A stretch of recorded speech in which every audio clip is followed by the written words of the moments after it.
Welcome to the 100th Monkey Radio Extra. We got a little show for you tonight we're going to throw out, and due to this is some time-sensitive material, and we thought you guys should hear some of the information that our guest tonight has for us. And Ramon, there's some exciting stuff going on in the world. I'll tell you what. I don't pay a whole lot of attention to major media, but I'll tell you, the last couple of days, there has been such a positive energy. It's like I feel like the world's moving forward. Yeah. Yeah, I mean, one of those signs would be that Stephen Greer is doing like a closed disclosure thing with congressmen, not sitting congressmen, but ex-congressmen and politicians. So I think that's a way forward because maybe they're not in office anymore. Oh, I'm not talking about forward for disclosure and stuff like that. I'm Oh, talking about excuse me. that our progress, humanity's progress, consciousness progress is really making some great strides. And that's part of it, the whole extraterrestrial exposure thing is I'm sure that's part of it, but there's a lot of fronts that are moving forward right now, and I don't know. I'm very optimistic about the next. I don't know. I feel something in the real near future. Some major breaks coming. So uh, Yeah, I mean, I've noticed that a lot of people have been waking up and people have different avenues to go about that. Like some people will get into yoga or meditation and then they'll lead them into other fields, or some people will come in through the UFO like I did, and then it would lead them into other fields, all right. or even the NWO, the New World Order stuff. Oh, geez, I had probably the most third dimensional inside the box. It's all about sex, drugs, and rock and roll guy at work today came up to me and asked me, "What's it all about? Where are we from?" And he said he's been thinking about this here just this week. He started thinking about this stuff. He really does. And I mean the deep thoughts. What's life? What's the soul? I mean, are we? The big questions are popping into his mind, and I was like, well, I was actually took a step back from him and went, whoa, is this the same guy here? So I was like, that kind of stuff there, that just really gives me it gives me that feeling that, man, yeah, that hundreds monkey effect, the conscious wave, the whatever you want to call it, it's definitely moving forward, and people are definitely waking up. So Yeah. good stuff. Good stuff. So, Yes. so who have we got here, Ramon? Let's just cut right to the chase and Well, and and get rolling. before before I read this person's bio, I actually had the pleasure of meeting them in 2009, the first time I went, and it was First time you went where? to James Gilliland's. Sorry, I forget people are not partially telepathic. Um, to James Gilliland's ranch up in Washington, where I met Tom the next year. But I met Joe there, and we had a great time and stuff like that. And I even had the pleasure of holding the clock for him, so he'll know how long his talk was going to be for. Oh, And I was really amazed with the whole free energy thing. But let me read his bio. Joe Garbon served as president of a nonprofit, the New Energy Movement, and now we'll have the links up for that, which educates about breakthrough in energy technologies and their implications for human society and our imperial in I hope I'm reading that right, imperial planet, while also serving as an advocate organization for inventors of these technologies. He is a founding member of the New Energy Congress, which maintains a publicity viewable database of the most promising breakthrough energy technologies. And leave it at that, and we can ask him all about himself a little further too. Joe, welcome to the show. Hey, gentlemen, thank you very much. I appreciate that introduction, and this should be a lot of fun. Oh And man. uh, and thank you for the last minute thing. Sterling Allen was gonna come on, but at last minute he had to change some plans. So thank you for coming through last minute. Oh, my pleasure. And also, it was fun, Ramon, to recall about our meeting up at James Gilliland's ranch up there in Little Trout Lake, Washington. I've got a lot of fond memories of my adventures up at that place. Hmm. So Joel, tell me a little bit about yourself. Where are you from, and what sparked your path in this direction? Towards looking at the alternative energies, and I'm assuming you're a fairly conscious gentleman, also. I Well, sense I that, guess anyways. we'll have to let your audience decide on that point after we're done here. But okay, so where are my roots? I grew up on a small apple farm outside of Cincinnati, Ohio, and was raised in a very large family, a devout Catholic family. In fact, my father, he was in the seminary to be a priest, and then I think was called otherwise, and got married in his 30s and went on to father 7 children. So I think he made the right decision, not getting into the priesthood. Hmm. But so I was raised in a very conservative environment, but my dad put a tremendous emphasis on education, and so I had a really great education, and and I really had a thirst for knowing what's going on, not just kind of on the surface, but I asked a lot of deep questions, and I think it kind of put the priests and nuns back on their heels sometimes when I continued to press on some of the well, I wasn't very satisfied with a lot of the pat answers to certain questions. Like, hey, I know my parents loved me, and there's nothing I could do to that would cause them to stop loving me. So why are you saying that the God of all could think about putting us in everlasting torment? Right. Right. How does a priest or a nun, answer a question like that? But those are the types of things that I thought about. It was one of the reasons why I felt like, hey, I appreciate my Catholic upbringing here, and much of that remains very dear to me. But I knew that there were so many things that weren't answered. There were so many gaps, and even as a child and then a young man, I just remained very unsatisfied, and so went on my own quest to get some of those answers, and I think have discovered some of those. Certainly nothing complete, but continue a journey of discovery. So basically, I found that I was oriented toward the sciences. I was a very good student, and had a particular knack for chemistry. And as I got into college, I entered a program at Miami University in Oxford, Ohio, and graduated from the paper science and engineering program there, which basically meant that I was a chemical engineer with specific emphasis on the processes used in the pulp and paper industry. And through that industry, it took me all over North and South America and parts of Europe as I developed skills as a consultant to those industries, and I would go in and help these major international paper companies design processes to operate their machinery more efficiently, to maybe make higher quality product, new types of paper products, things like that. And really enjoyed the fact that I could put in place scientific principles. So my degree is in applied science.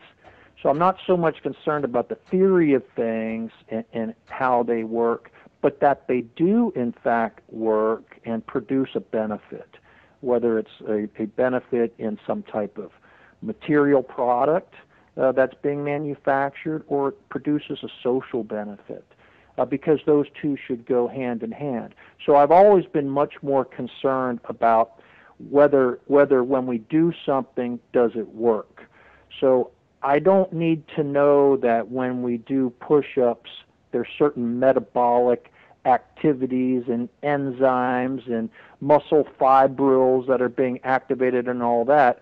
What I want to know is, when I do that push-up, will I get stronger? And to me, that's where the rubber meets the road. So when it eventually came time for, just in my own journey, there clearly was something somewhere that was pushing me in another direction. I found that I was very effective at continuing to look for ways to apply knowledge rather than so much looking for the theory behind a body of knowledge. So basically, I would say in the mid-90s, after I had my professional career had gone along for nearly 15 years in the chemical and paper industries, I was feeling this inner nudge toward looking elsewhere, looking for a way to apply what I had learned and any skills I'd developed. How could I put those to service to help this planet and the human family to heal from so many of these large scale problems and ills that we have as a race and as a planet. My travels all around several continents had exposed me to a lot of big problems, whether they were environmental devastation in the oceans or forests, whether it was a social ills, especially with the great disparity in the resource distribution between the wealthy and the impoverished, and a lot of the other things that seem to flow through government, the corrupt practices, senseless policy making, all these different things that erect barriers from us having a world that works for everybody. Right. So as I started to think about this more and had returned to a prayer life that was drawing me, closer and closer to that unseen presence that I strongly believe is with each of us. There was a point in time where I had a remarkable, personally profound experience where I heard a very distinct voice. And I knew that voice was, it was an unseen voice. It was not my own mind. It was very clear and distinct from my own mind. And that voice said to me, you are to help bring a new form of energy to this planet. And it startled me, and I didn't really know any way to respond except to say, a new form of energy, you mean like solar power? And the voice had such this amazing quality to it that the best way I can say is, if a voice could be seen to smile, yeah. then this voice smiled and said to me in the most gentle way, most loving way, it said, no, not solar power, but you'll see. And it so moved me that not only was the tone and timbre of this voice, but this incredible wave of love that I was feeling from this presence, whatever it was. And to me, it all I could say is it felt divine. There was some divine presence with me that was communicating this to me. And so I simply said, yes, I will do this. I will do this. Just show me what you want me to do. And in very rapid succession, people were coming across my path, particularly people involved in the new energy scene, who asked me to partake of what they were discovering, asked me to collaborate with them, asked me to help be a significant part of awakening the public to what's been going on behind the scenes. And these would include people like Dr. Brian O'Leary, Dr. Stephen Greer, Dr. Tom Vallone, Gene Manning, and a host of others who became friends of mine and colleagues, and we both together and in one-on-one situations, me with them. We've done a lot of things to help penetrate a body of information out into the public domain, out into the mainstream consciousness. Some of them, that would on the surface seem to be larger in importance than others, but I think overall there's a couple of sides to every idea that we put forth. If I simply say to you, hey, Tom and Ramon, I just uncovered this magnificent energy technology that this inventor showed to me. That might sound like it's a really remarkable thing on its surface. But if I said, but what he really needs is for people that he can trust to come to him and show him that there are people in their humanity that are very warm and protective and receptive. That this human relationship dynamic are what this inventor needs more than anything, more than money, more than physical security, more than an avenue into the marketplace. What he needs is human relationships to bring him a feeling of not being alone anymore. Right. You see, most people, or the average man, I would say, would tend to think that the first part was more important, which is that, hey, there's an amazing scientific discovery that sounds cool, and it's going to change everything, and it's going to allow me to power my house, perhaps, or run my car without fuel, or whatever. But what may be the much more important message is that, you know what, folks, it's not technology so much that is required for our healing on this planet.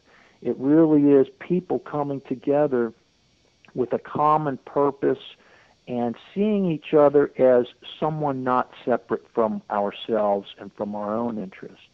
And the more that we see this, we come together, there's no problem that we cannot surmount. And I really try to carry that consciousness forward in every encounter, that it's really about how much are we willing to love, how much are we willing to be of service, how much are we willing to do from the standpoint that we all have a common source and we all have a common destiny. So let's put all the nonsense aside. Let's stop playing Army so much. Let's stop playing I Spy so much. Let's start doing some things that are magnificent and that can really tap into the potential we all have. Yeah. So that's the thread that weaves through my story. That kind of reminds me of the whole the twig metaphor. You have one twig is very easy to break, but if you have a bunch of twigs, it's very hard to break it. Yes. And I think that's 100% needed with a lot of these inventors, because first of all they feel alone.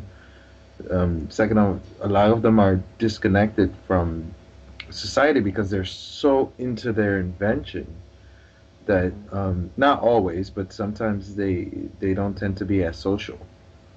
That's a good observation.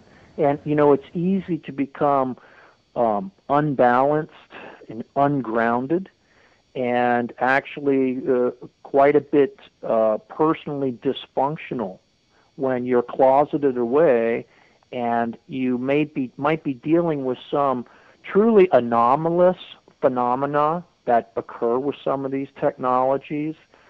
It can bend your mind when you don't have a sounding board and some people to kind of hold you into reality. Yeah, I mean, uh-oh, did I lose you guys?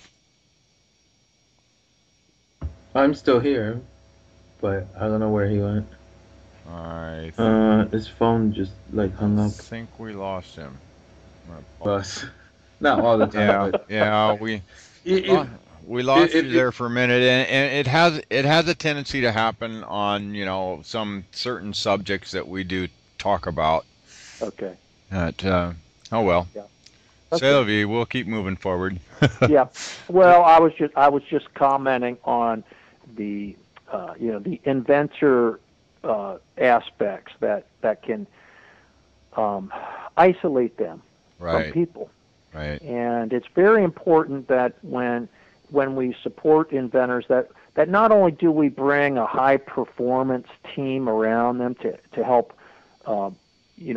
promote and marshal out a breakthrough technology out toward the public domain, and where it can provide a real social benefit. That's part of it. What we really have to bring as well is just this human element of support, of caring, listening, and being sensitive to the fact that many of these people who are geniuses in their own realm of the technology they're working on, they've given a lot of their life in dedication to bringing this thing along, and really have maybe not developed so much on the social aspects, that might help balance them out.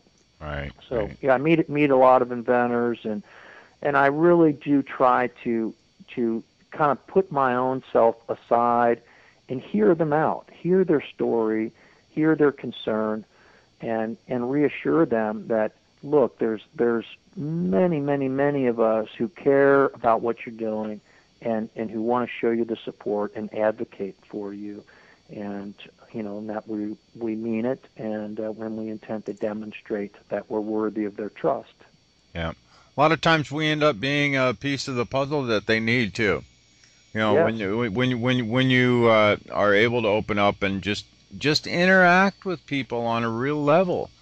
I mean, the magic happens. The universe kicks in, and you say things that spark the imagination, that bring about ideas, that we help each other. We help each other just by talking.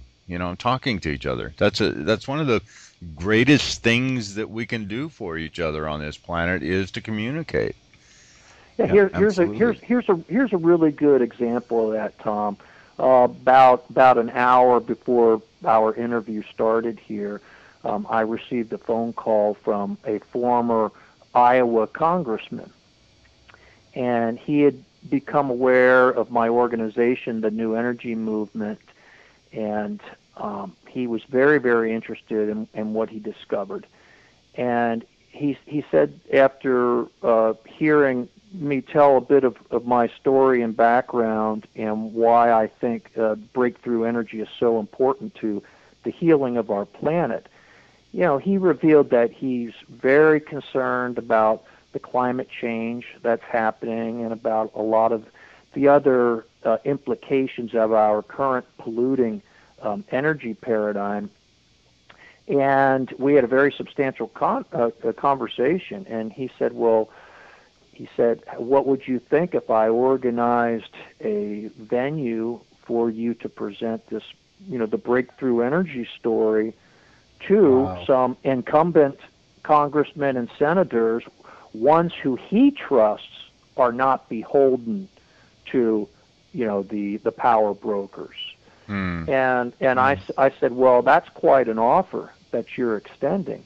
And it shows me that you are serious and committed and that you're really listening to this.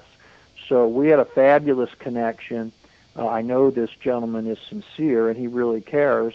And you know, it may very well result in a very high leveraged opportunity to help influence some who are very influential. That's awesome. So, Joe, yeah. how did he hear about you?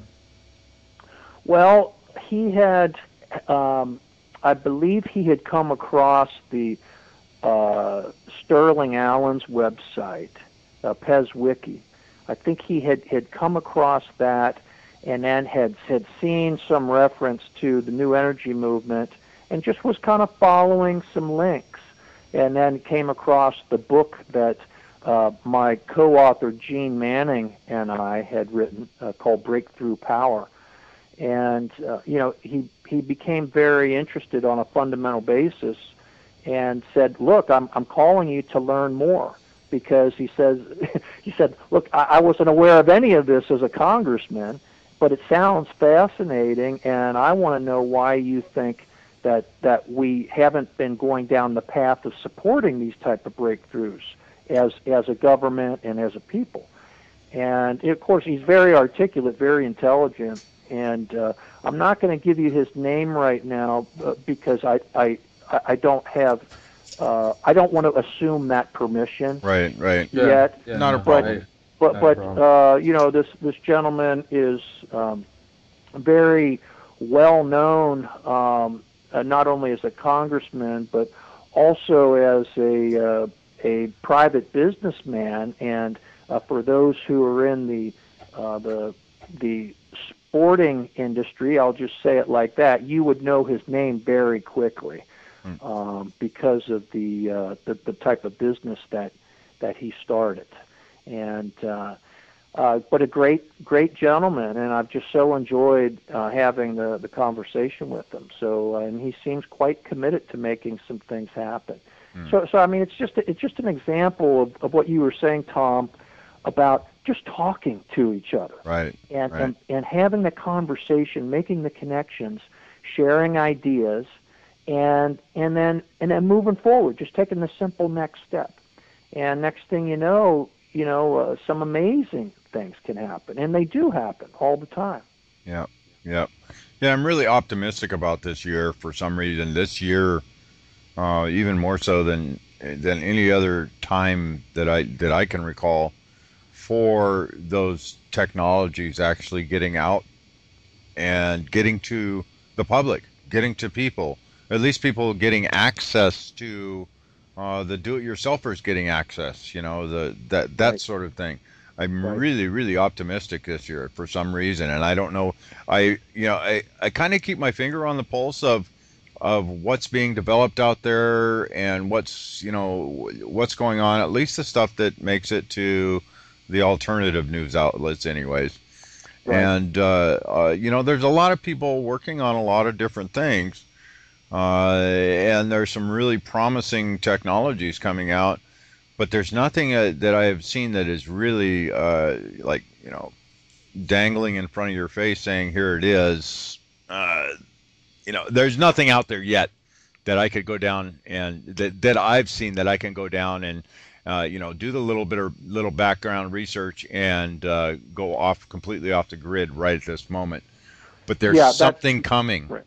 Yeah, definitely. And now your optimism, I think, is very warranted.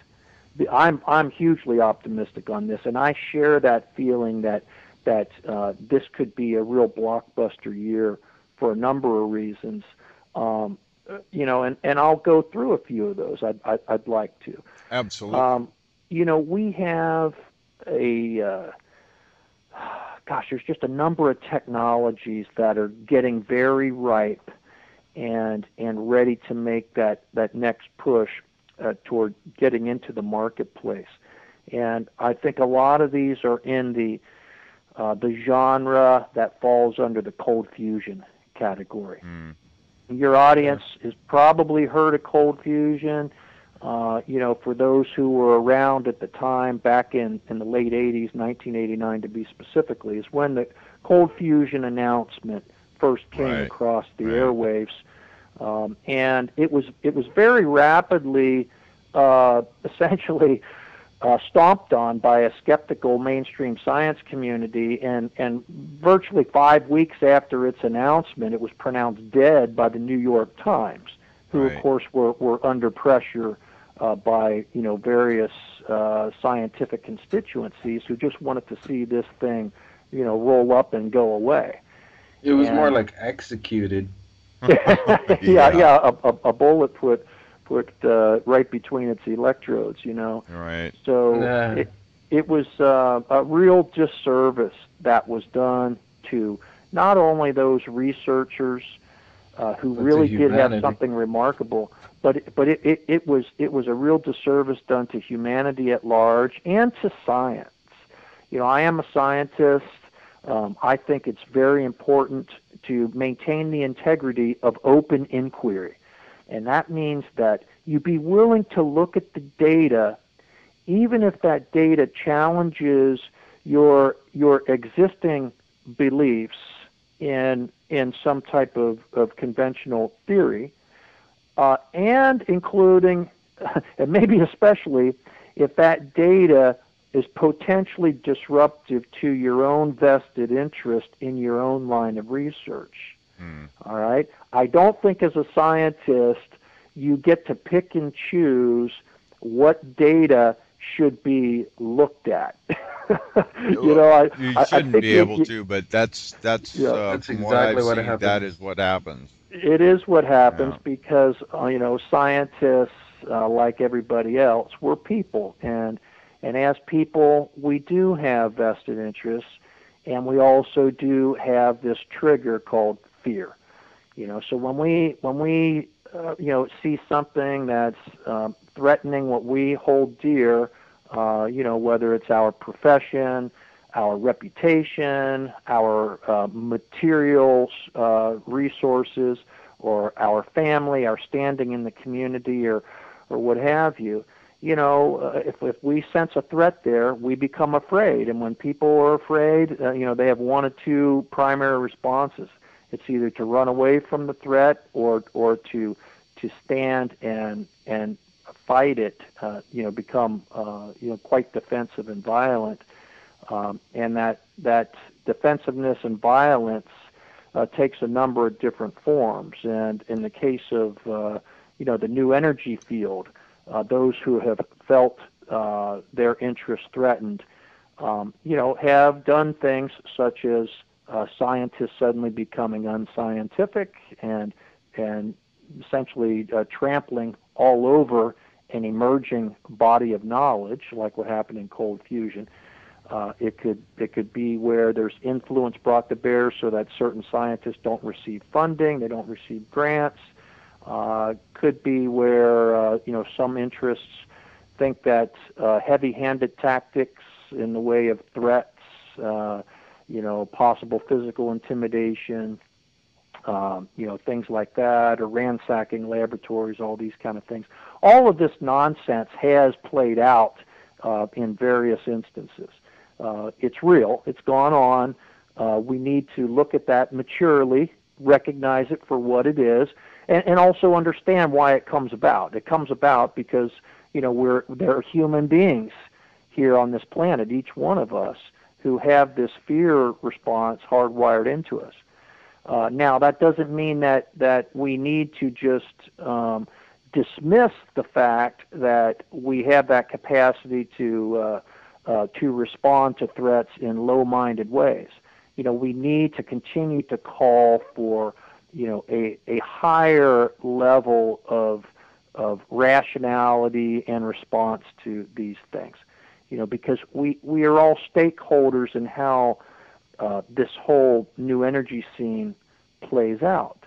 And if we keep responding the same old way, which is, we got to keep propagating the status quo because we're comfortable and because, there's so many aspects of our society and economic model that are that are hinged on oil and natural gas and coal and all the current infrastructure and all that we're afraid to do anything different. Well, if we keep doing that, then we'll just keep riding this train that's headed toward a cliff, blissfully right off the precipice. What cliff? I don't see a cliff. There's no cliff. You see a cliff? Boom.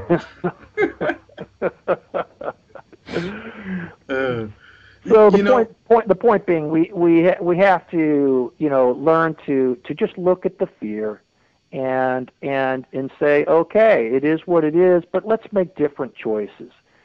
Because what would really be scary is the view from that precipice, because we're coming to that. We're coming to that environmentally. We're coming to that economically, geopolitically, socioeconomically. I mean, there's so many different aspects of how life is conducted on this planet that are being pushed against the edge. We can't afford to go over that edge. We got to kind of get our acts together personally and collectively to start being what I would say fearless in the face of our fears. Having some courage to still be human, to still be triggered by these things, but to have a different response, a higher consciousness response. And we're capable of doing that. I've gone through it myself. I'm no different than anybody else. I know what it's like to have been dislocated from a career, to have material sources of income and all that, pulled away, to have been ridiculed by a number of people professionally and those who are in relations close to me because of stances that I've taken, for a number of years in this field. I've been a real maverick in so many ways, especially in the kind of mainstream science and business circles, that if you're really concerned about what other people think about you and what they define as being credible, if you're really concerned about those things, well, then this is not the type of water you want to wade in here. But Fortunately, I don't give a darn about that anymore, because I care more about where we're headed as a human family, and selfishly, what will this world look like that my daughters and my granddaughter inherit from my generation. I'm willing to sacrifice reputation and all those ego trinkets, for a world that works and that's more beautiful and healthy. Oh, absolutely. Yeah, it seems that there's a lack of knowledge, because, for example, I haven't heard anybody really talk about when was it? I think I read something about some scientists discovering they had cooled down an electron, and they found that once they were able to get it below zero, it actually overheated extremely fast. So once it went below zero, it got really hot. Zero, Ramon? Yeah, they hit absolute zero. I don't know if it's been redone by other scientists, but I haven't heard anything about it since I just heard some. I forgot what university they did it at. It's curious. There's a lot of research that's going on, kind of pushing the understanding of physics. It's always very interesting, and even kind of science fiction type of stuff that comes out of that. Even where if you're mentioning about cooling things down to to absolute zero or near absolute zero, which just seems to be a concept that people kind of have a hard time getting their arms around. What does that mean to be absolute zero? Because whatever that sounds like is the basement value for whatever the coldest means. Kind of you think conceptually, well, couldn't I just go 1 degree lower? It's just like, what's the furthest stretch of infinity? Well, but couldn't I just go 1 inch further? So these things kind of challenge us intellectually. But as far as doing these experiments with these very, very cold temperatures and the concept of absolute zero, well, this has great bearing on where the whole term 0 point energy comes from. Because right. when you have, when you approach what is considered to be the total absence of heat, which is what, absolute zero would represent, and we're talking, something on the order of, minus 450 degrees Fahrenheit, or minus 273 I thought it was centigrade. 236 centigrade. Is that right? Yeah, it's very cold. Oh my God! Yeah, it's Neither of us ridiculous. have Yeah. that absolute value at our fingertips here, but it's so incredibly cold. But the from the standpoint of particle motion, what it means is that there's no heat, and therefore no energy that can be imparted to molecular motion. So everything should essentially be still, no motion at all. And for any material that would normally exist as a fluid, whether it's a liquid or a gas, should now be frozen solid. But yet, physicists know that helium still exists as a fluid at essentially absolute zero, which means there still must be, to be a fluid, there still must be molecular motion. So what is it that is imparting that energy? And thus we have this 0 point energy. It's something, it's something else that's, all pervasive. It pervades all space, and, it's this kind of seething background fabric of energy that we're swimming in. And it's classically been very difficult to measure. But there is an experiment, well-known experiment, called the Casimir effect, where when you bring two very smooth surfaces together and closer and closer to each other, that at a certain gap distance between those, all of a sudden there is this attraction, this attractive force, and it's and what accounts for that is that the 0 point energy now is essentially pushing those surfaces together, those parallel plates, if you will. So it's very interesting. But 0 point energy is not speculative. It's real. It is measurable. With some of these types of experiments. And it's well accepted by physics. So there's nothing, nothing radical about it. It is a real phenomenon that is accepted by mainstream science. Is it really? Because I've spoken to some scientists, and they won't even bother looking that direction. It's like, oh, that's false. Yeah, And no, it's like they don't give yeah. you any scientific reason why they think it's false. Yeah, no, the Casimir effect is very well known and recognized, and Okay. you really, physics accepts this. Now, what is what physics has been having a hard time accepting though about the many of these new energy technologies is that for the technologies that claim to have excess energy on the output side of the device versus the input side of the device, that can be hard to reconcile with various physicists' views of the laws of thermodynamics. Right. That basically would say, well, hey, you can't be creating excess energy. Now, I think on the surface of things here, our group, like those in the new energy movement, or any of our allies out there, none of us are saying that there's actually more energy being created on the output of a device where the inventor's claiming this over unity energy effect. We're not suggesting that there's excess energy created.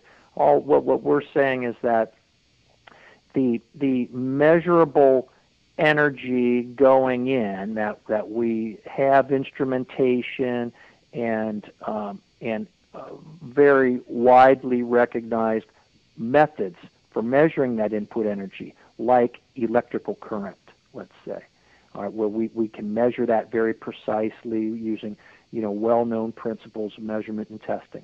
We can measure that.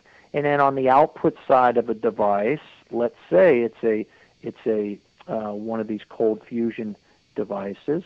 All right, there might be some electrical input going in of a certain magnitude, but on the output side of the device, there is much greater thermal energy output compared to that electrical energy input. Okay, and that's measurable because we know how to precisely measure heat and thermal effects. All right, so what we haven't been able to account for in that case is, all right, so what is the source of the other energy that's going into the device? And that's been the part that's been tricky. We don't know all the laws of the universe, and we don't know all of the various energy aspects of the whole electromagnetic spectrum. And I think that's just being honest. It's showing some humility that, humans, for as curious as we are and as clever and inventive as we can be, we haven't discovered it all. And I'm sure any race that's evolved on a planet over, millions or billions of years and who have traveled interstellar distances to get here using advanced propulsion and energy science to arrive on our doorstep. I'm sure they would be very happy to tell us that Earth humanity hasn't yet reached the pinnacle of scientific knowledge, So all we want to have is an open discourse right now that, look, here's a device.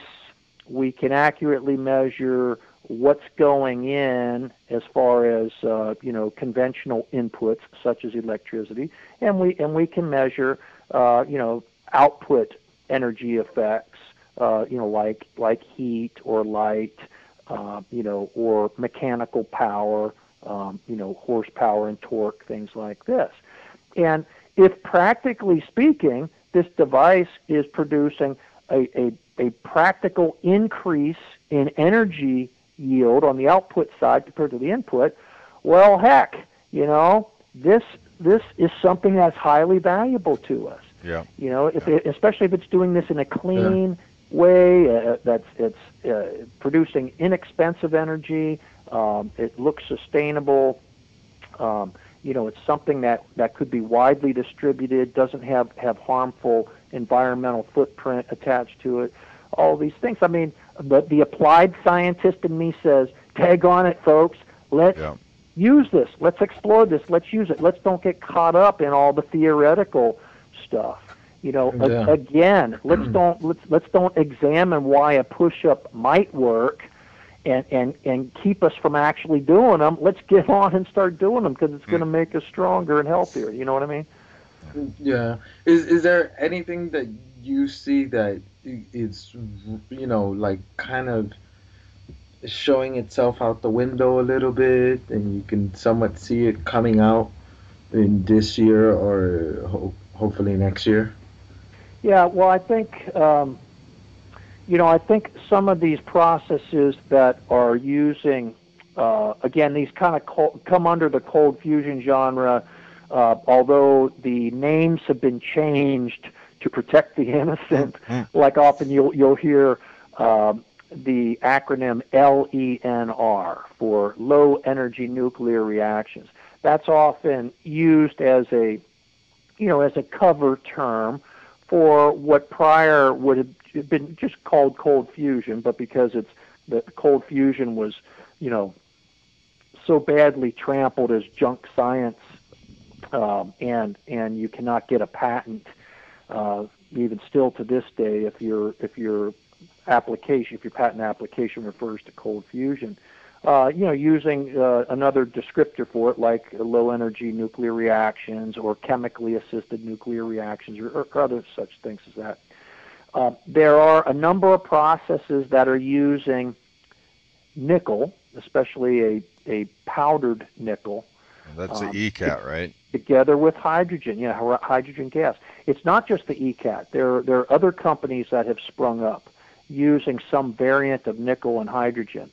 So Andrea Rossi, the Italian inventor, he's gotten the most visible attention to his announcements and experiments and promotions of his energy catalyzer, known as the ECAT. He's gotten a lot of press on this. In fact, he apparently just ended a third-party a third-party verification of his technology just ended last week by a large group of scientists over in Europe who are going to be formally announcing their findings from that third-party verification sometime in late April. Nice. But the early word, at least from the inventor, is that they gave him a thumbs up, but we'll need to see what that means as they release their full findings. But some of these other companies, there's out of Berkeley, California, there's Brillouin Energy, and they're using the nickel hydrogen process, and they're claiming about a 2-to-1 output to input energy.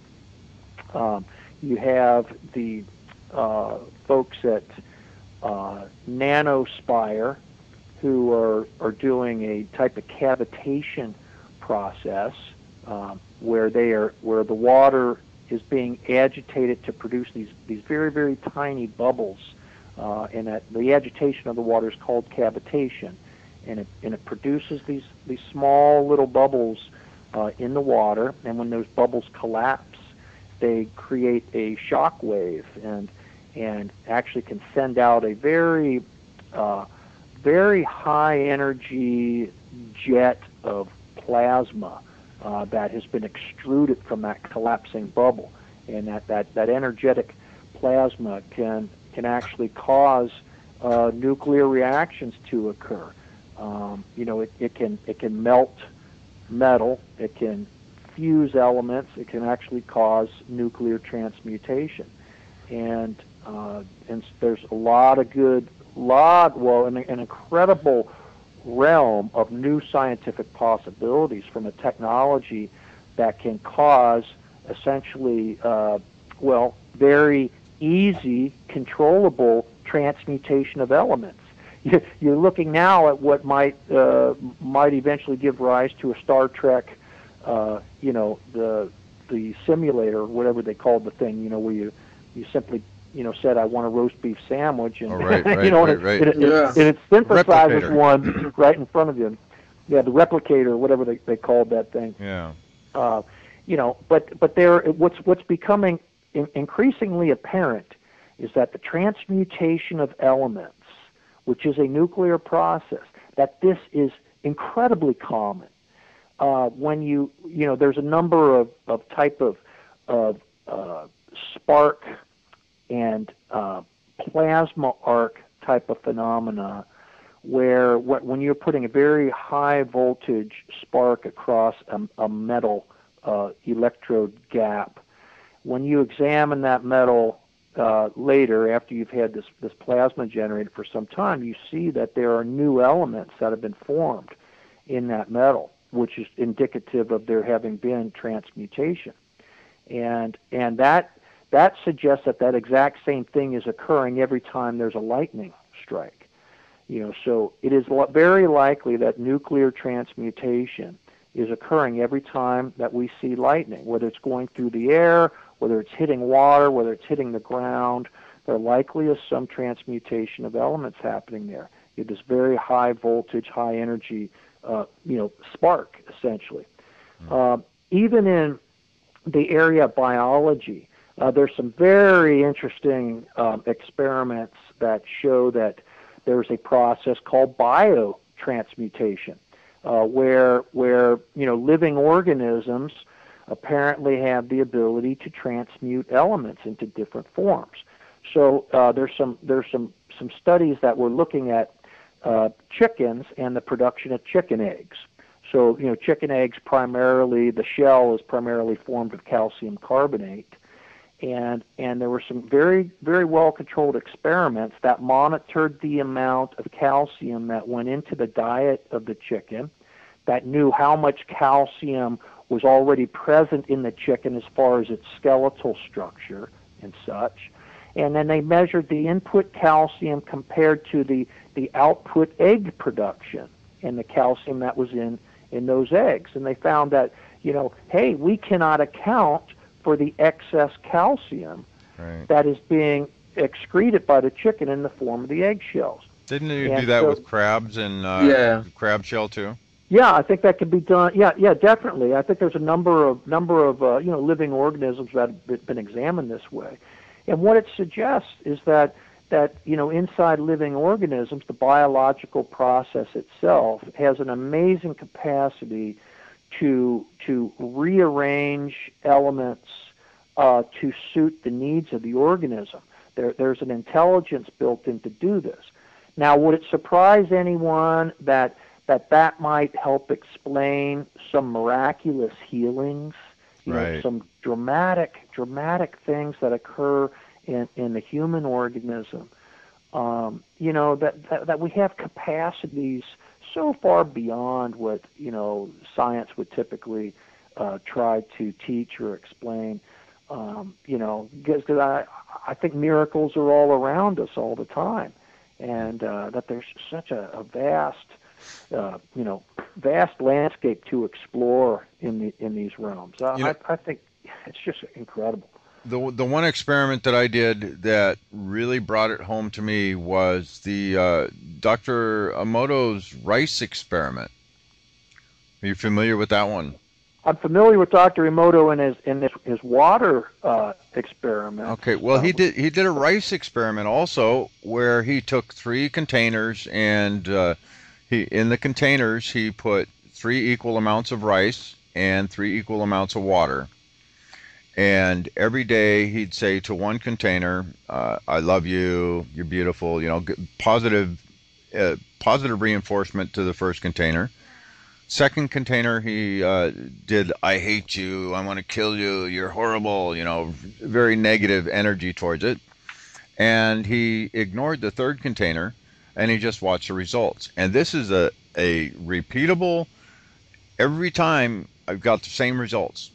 I started this when the very first week we started the radio program 2.5 years ago. Yeah. And it's absolutely amazing if you just look at the effects of the rice on the decay rate of the rice. The one you say "I love you" to stays pristine for an amazing amount of time. The one you say "I hate," the hate one is it decays and starts looking peaked and everything. But the one you ignore, that you don't give any attention to, it rotted and decayed 10 times faster than the hate. Wow. Yeah. So, and wow. It is a very repeatable experiment, and I urge anybody who wants to understand or know anything about how our consciousness can affect matter, to do this experiment for themselves, and they'll have proof positive that yes, my consciousness affects the world around me. Yeah, isn't that that experiment? Isn't that such a great analogy for human relationships? Children. Oh my God! Yes. Development. Oh my God! First thing that came to my mind when I saw the results was, oh my God. Think about all the kids that just get ignored. Go watch TV, get out of my way, Yeah. Also, with some people, how machinery always breaks around them. Yes. Like everything always breaks around them. It's like, don't touch it. You're going to break. And I would see that in the paper industry all the time.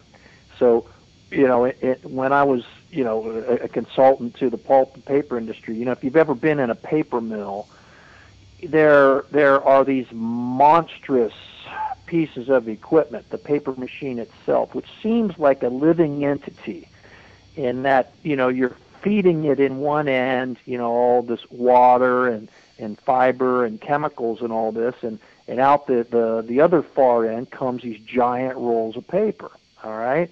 And it's an incredibly complex array of processes and equipment that all have to harmonize to make this thing go. And it really, and usually the ones work on those machines, they give it a name, and Right. They call it a pet name. Betsy. For some reason, they usually name them. They're named women's names for whatever reason, but they do seem to be like living entities. And then you've got this large crew, sometimes hundreds of people who are maintaining this piece of equipment. This like a living organism. And I would observe so many times that you'd have one crew that would come in, and these guys were kind of, peaceful bunch, whatever, and the machine would run just perfectly fine through their whole shift. You get this other crew come on where they weren't getting along with each other, and the kind of an ornery group, and man, they'd be battling this thing, the thing be breaking down all the time, and it was just kind of like clockwork. It was always one crew, it seemed like, that had it just kind of in coast mode, and the other one that were just flying by the seat of their pants trying to keep the bolts on. Yeah. So I do that stuff. I do that stuff all the time. I'm a fix-it guy, so it's just amazing. Sometimes people cannot get things to work, and I'll grab it and say, "Hey, let me take a look at it." Hand it back to them, and it works without doing anything to it. Yeah. Well, you have a real gift. You have a real gift there. But that intentionality, even like right there, I mean, your intentionality to be of service, that's powerful. Mm-hmm. And that has a very significant and substantive effect. I'm convinced of that. I think every time that we go into a situation where we're willing to simply be helpful, be of service, there's magical things that happen. This young man called me yesterday from Cedar Rapids, Iowa. He had heard a recent interview that I did last week, and he said, I was really moved by some of the things you said here. He said, but I'm 25 years old. I really don't have a source of income. I'm kind of confused. I feel like I'm kind of languishing here. What can I do? What can I do to help?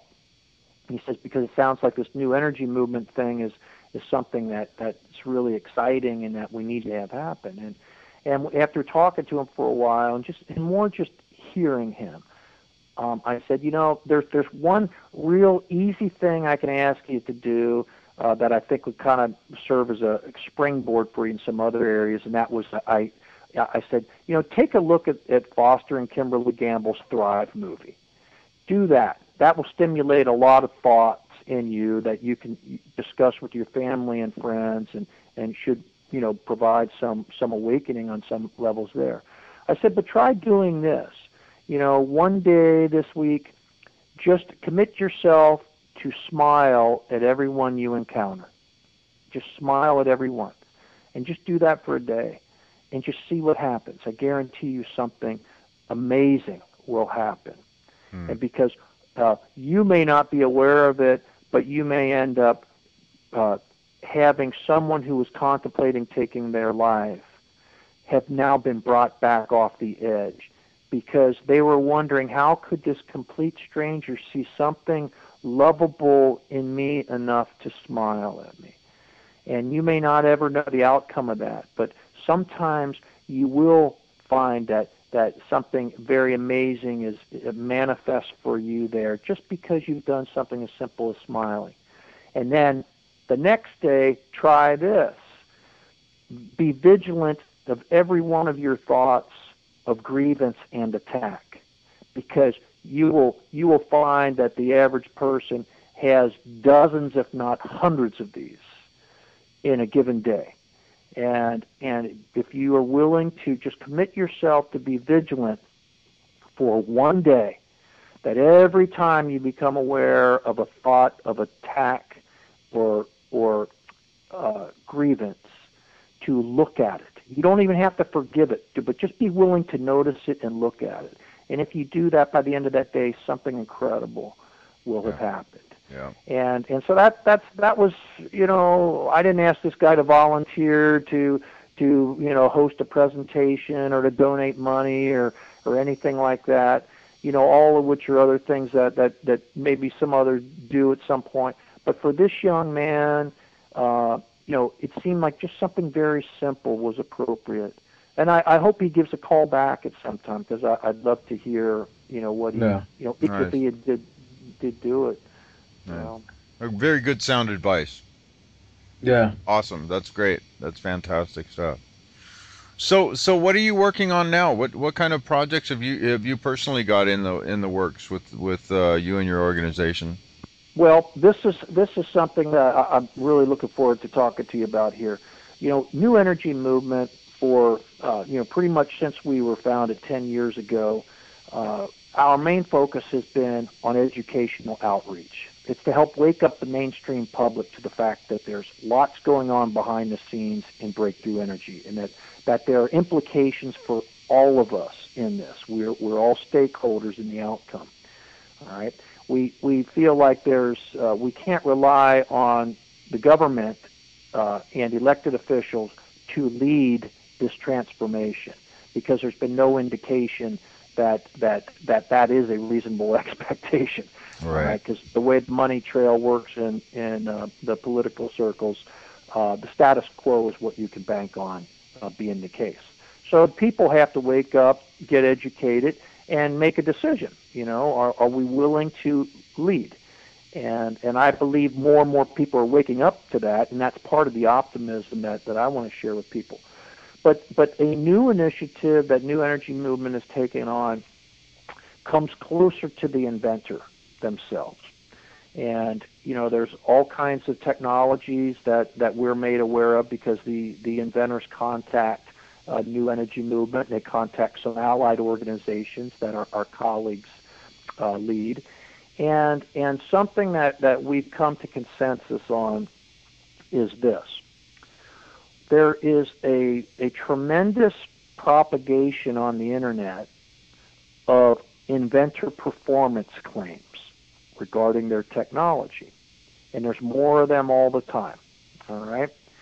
When these performance claims are put in front of us, like at New Energy Movement, and we look at this, over the years, what we have tried to do, at least with some organizations and some specific individuals who are in our circles, is to go out and verify the performance claim, or make an attempt to do a third-party vetting on what the inventor is saying his gizmo will do. What has been found is that at least 90% of those performance claims are found to be inaccurate. Mm.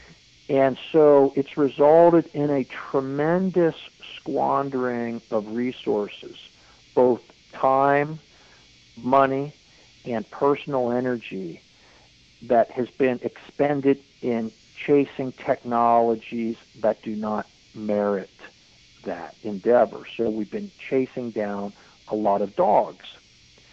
All right.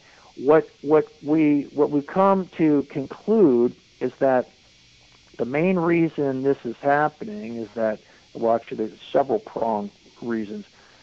Is one, many of the inventors are either using the wrong instrumentation to make their measurements to establish their performance claim, or they are misinterpreting the data that comes from those measurements, or they have a misunderstanding of some scientific principles that come into play in their device, and they think that they have some anomalous effect with their device that really is not anomalous. It's really something well understood and is not what they think it is. For instance, it's really not over unity that they're getting. It's just that there's something else going on that is an understood principle that they have not yet come to understand themselves as the inventor. But the long and short of it is, 9 times out of 10 or even greater, the inventor thinks that they have something outstanding, and they want someone to come and look at it and verify it, so that then they can use that third-party vetting to attract capital to their endeavor, and then move it forward into a business and get it out into the marketplace. Well, what we feel we really need is to have a set of protocols, of standard test protocols that are applied to the measurement of various energetic effects, like electrical measurement, thermal effects, mechanical power and torque, magnetic effects, chemical effects like what would occur in batteries, nuclear effects like you might have when there's something like a cold fusion process going on, but have a rigorous set of standard test protocols that the professional and scientific community agree on, that there's no dissent about whether these protocols are rigorous enough.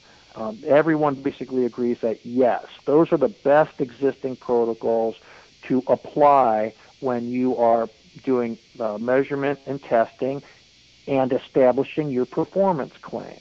So what we want to do in an initiative that New Energy Movement has undertaken is to bring together the group of professionals who are credentialed and have expertise in this, and have them form a committee for the protocol development, and they'll take either existing protocols that are out there in the world of electrical measurements, electronics, thermal measurements, and such, and they'll take that and take those existing protocols and put them into this cookbook that we want to have, or if there's something that's missing where they feel that we really don't have a sufficient protocol for some of these breakthrough type of technologies, they will craft a new protocol, and that becomes part of the cookbook. Then the other very important piece of this becomes essentially an appendix of common errors. And what this is a compilation of all the actual and practical experiences that all these vetting entities, these professionals, these specialists who've gone out and searched the world for these energy technologies and have found that 90% of these aren't what they appear to be, that they compile those experiences into this appendix of common errors. And therefore the inventor has that at their fingertips as well to see whether their device is simply falling into one of those categories. Now what we would do then is we would put this document, this protocol cookbook, out into the public domain and into the inventor community, so they have ready access to this, and they know that they use that to establish their performance claims, that if they pass muster there and they contact New Energy Movement or any number of organizations who want to be able to provide a vetting service to them, they know that the third-party verification is going to use that exact same set of protocols to verify their technology. Right. Now what our expectation is that instead of this tremendous river of performance claims that are propagated across the internet and come to our attention, most of them being invalid, that this now narrows down that big river of claims to a very small, concentrated stream of performance claims that are largely represented by technologies of real merit, that really deserve to have the attention brought to them, the third-party verification, and then the capital that would follow on a successful verification on that. So we all have some strained resources here that we can bring to bear on going out and chasing these things down. We want to make sure that we are deploying those resources in very targeted fashion toward those that have a high probability of actually being real, valid